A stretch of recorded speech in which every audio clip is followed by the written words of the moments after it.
Teksa i tërë opinioni publik është i shqetësuar mbi ato çka konsumon, ne kemi udhëtuar drejt Linzës së Dajtit për të parë një mënyrë të prodhuarit të fruta perimeve tek një mini ferm në familjen e Qamil Liçit. Ai ka më tepër se 10 vite që ka ngritur këtë mini ferm të vogël ku gjen bakti, vreshta, fruta e perime. Qamili ka ruajtur me fanatizëm varietetet e kësaj zone, duke kultivuar edhe farën vet. Ai na shpjegon mënyrën e të prodhuarit sipas variantit ku përdoret plehu organik. Heqim mallin që kemi produktin për shembull sallatën, do e plëroj. Do loj pak fikat të dezinfektohet si tokë. E plëroj me plen, ju plen. E frezoj me frezën prap. Hapim poxhaqet, gropat. E mushi prap me plen. Mbellën fidanat, kur të vi, mu pjek.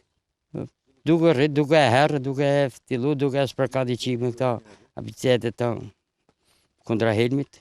Shumë prej prodhimit shkon për përdorim vetjak, ndërsa pjesën tjetër e shet në shtëpi, ku vijnë të njohura atyre që i bi rruga për të shijuar këto prodhime.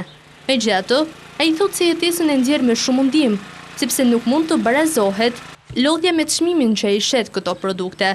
Gjithë vidanat, po të që i mjell për vini më një gjithë e shpia. Edhe produktet, vinë nga shok, miq, rrugtar që vinë këtej, ja kam mësu shpinë, vinë, tërkasin ke dera dhe jo peshoj sa da, ka i kile. Bile kam lënë 100 lek ma pak, se vje ma mërë tjeti ke shpia.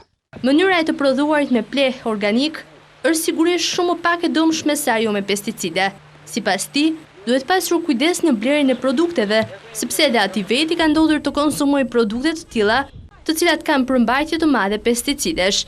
Çfarë karakteristike ka një domate e bërë në këto kushte nga një domate që është me pesticide?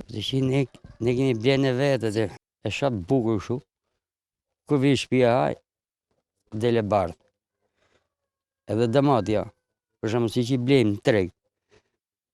Domatja nuk piqet 7 kokra mi herë. Domatja e luli që dele para, piqet e para. E dyta, piqet e dyta, piqet gradualisht. Megjithatë, qytetarët janë ende në dilemë kur bëhet fjalë për të dhënë një përgjigje të saktë mbi ato çka ato konsumojnë, nëse është ushqim me pesticide, me pleh organik apo bio.